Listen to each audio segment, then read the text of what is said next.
Hey guys, I just wanted to make a special video to thank you for being such a loyal, Twitter fan base.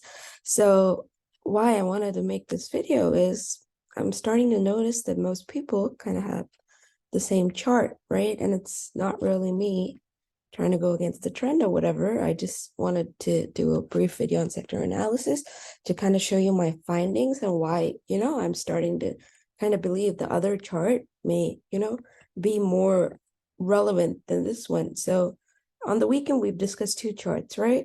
Number one is we push towards this trend line, right?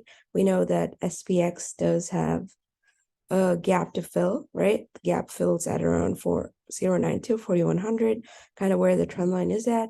We reject and have a much, this is kind of the bear case that we've been watching and looking at. Alternatively, I have discussed, right, in the past that we could be in a much larger B wave, which could push the market much higher than most people are anticipating. And I kind of want to do a sector analysis on why I'm starting to kind of believe this, this chart is honestly of higher probability than this chart. Though I do think that when we hit the trend line, we will pull back a little bit. I do think that the pullback will likely be shallow before we push higher. Again, the reason for that is, right, let's go through all the sectors in the market, right? The first one is the material sector, right? And you can see that the material sector, right? You can see that this put in an expanded flat, right? You can see this is the 1.23 fib, and after that, it's just been on a straight journey up, right? Which makes this a C wave and this in the bigger B wave, right? So you can see that this XLB as a sector as a whole is also putting in its B wave, right? So that's one sector, right? That's putting in its B wave. We look at the banks, for example, we know that the banks have broken its downtrend. Again, the banks as well, right? You can see here the banks as a whole have also, put in their expanded flat B wave, right? I think this expanded flat is the reason most Elliott wave counts were kind of thrown off between more bearish and less bearish. I initially did have this as a B wave, but since it became an expanded flat, kind of had to change my mind and yada, yada, yada. I should have stuck with my initial thesis. But yeah, as you can see here, you can see that the banks as well, right, have put in their C wave, right? Unlike the market, they've broken over this previous high and they're in a much bigger B wave before coming down for the C wave. So the banks, right, likely pull back a little bit, push for the final fifth wave before they come down. So yeah, as you can see here, again, banks, right, in a B wave. If we look at XLE, so XLE is a little more different, right? So the thing with XLE is this, again, I was watching two scenarios, right? Number one is this is either a fifth wave, right?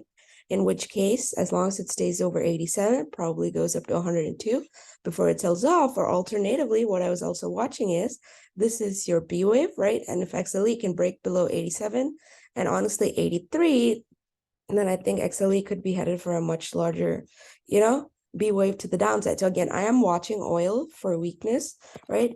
Since we're talking about oil, I want to show you the chart of US oil. And I would honestly be interested to see how this weekly, kind of closes. You can, we've discussed this long-term trend line in the past, right? And you can see we've also broken below the 200 days. So I feel like a weak close could, bring oil much down lower, right?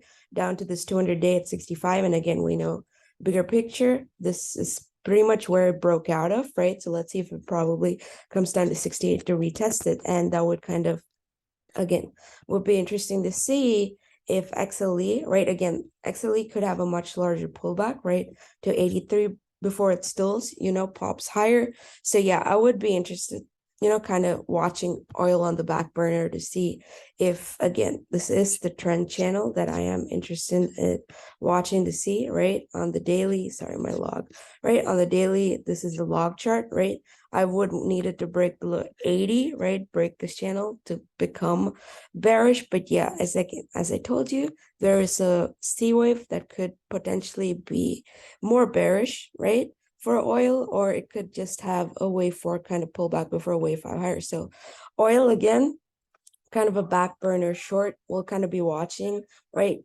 Can't really recommend a swing short at these levels for oil. We look at the next one, right? XLY, which is a consumer discretionary, and this is actually kind of lagging, right? So again, keep keep your eye on the fact that if we do end up playing out this more bullish version, sectors that are lagging, right, are likely to move more, and sectors that have been leading will likely move less and kind of consolidate and distribute for the next leg, right? So XLY, right, consumer discretionary as a whole has been lagging. So yeah, you could kind of keep your eye on XLY kind of stocks to see that if it does, right, does play out this B wave, and you could take advantage of the move that it makes. So XLY, unlike banks, materials, and energy, it's kind of been lagging, right?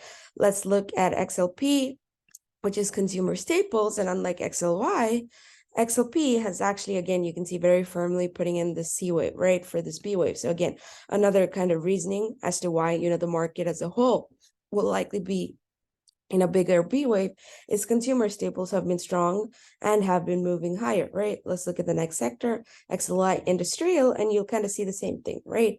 Industrial stocks as a whole, again, kind of putting in their C wave, right, in a B wave before they come down. So again, out of the 6 sectors we've seen, right, materials, banks, energy, right, XLY, XLI, right, 5 out of 6 have put in their B wave, right? Just consumer staples have been lagging. We look at utilities, you can see utilities are also have been in a strong upward B wave, right?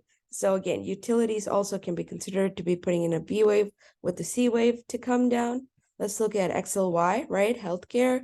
And again, what do we see here? We see a very strong C wave taking place in progression for XLY. Again, only one sector so far, consumer staples, has been lagging. Most of these sectors have put in a B wave. And yeah, here again, another lagging sector, right? Not as much as consumer staples, but we know technology stocks, right, as a whole have been lagging, which is why, I think till most tech like QQQ, right, QQQ and a lot of growth stocks come up, I don't think the market is going to sell off, right? The reason I wanted to make this video is kind of wanted to emphasize on the fact that, a lot of these tech stocks and consumer staples have been lagging, which means a lot of, Dove supported stocks and banks, they're likely to kind of take a back burner, or a lot of these stocks could, kind of push higher. And how higher, a lot of Apple, Amazon, all these Meta, all these stocks have a lot of weighting on SPY, which is why, a lot of people have been asking me, hey, what is a good level to kind of take a swing short at?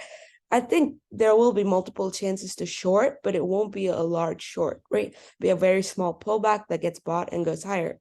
It's kind of what I'm, leaning towards, right? Especially given how much, right? I want to emphasize on how all these sectors were putting in a B wave, and you can see technology is kind of lagging. So till these laggards catch up with the leaders, I don't think the market as a whole will fall. Again, 2023 likely probably going to be a bad year, right? And again, another sector that's lagging is real estate, right? So far, consumer staples, technology, and real estate has been lagging, right? A lot of these can make running flats, don't have to break the previous high, but that they still have a lot of room to finish in the running flat, right? Communications, again, another laggard. You can see communications has also kind of been straight down. So again, another interesting sector to kind of keep an eye on, right? You can see if I draw a channel right here, you can see right now it's trying to attempt a channel breakout. So again, communications, another sector that you can kind of take advantage of, right, to kind of go higher. So yeah, that's kind of what I wanted to kind of go over, all the sectors and why, initially I have, in all the videos I have shown you this as my chart 1, and why I kind of want to defer from it. Even though we have talked about this, I kind of want to place a broader emphasis on the fact that this could very well likely be the case of the market heading into the next 6 months, right, versus this. And again, like I mentioned, I have been seeing a lot of Twitter leaning towards this case, which is why I don't, again, the 200-day that people are, kind of looking at. And honestly, it's not really, you will kind of have some kind of pullback, but it's not going to be a very large pullback. And I don't want you guys to kind of go balls deep short right now. So yeah, that's just, kind of what I wanted to talk about. And the dollar, we have talked about how this 104.6.5-ish level is very important. It's an interesting trend line as well, right? Initially, I thought this could lead to a much larger wave 5, but what I'm starting to think is we will bounce off this level, right? But it will probably be a smaller bounce, which goes lower, is what you kind of would want to see in a pullback like this, then you want to go higher, right? You would want the dollar to kind of fail the bounce and come back down, right? Alternatively, if my original thesis of this being a wave 5 kind of plays out, then this chart that we've been watching, right, where this 4100 area, right, which could act as a much larger resistance level for the next leg down, would kind of be the more, obvious path. But again, as you can see on QQQ, for QQQ, right, the trend line is all the way at 302, right? And that is still another 5% move to the upside. So it would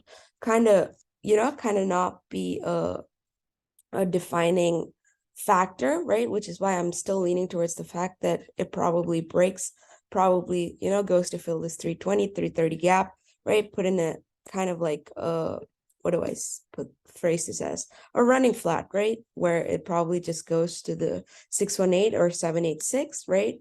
To put in a bigger ABC before the market kind of is done going higher, which is why, again, though, right, I would, if SPX, 4100, 4120 kind of coincides with this 300 level, then it has a lot of confluence for a move down, but I'm still on the back burner, right? Watching to see if that pullback gets bought, right? And Qs actually, start to outperform, right? Communication stocks, right? Technology stocks, consumer discretionary stocks, all the stocks that have been lagging, I'd be watching to see if they kind of get bought up, right? And we didn't discuss SMH, right? Semiconductors, again, another clear sign, right?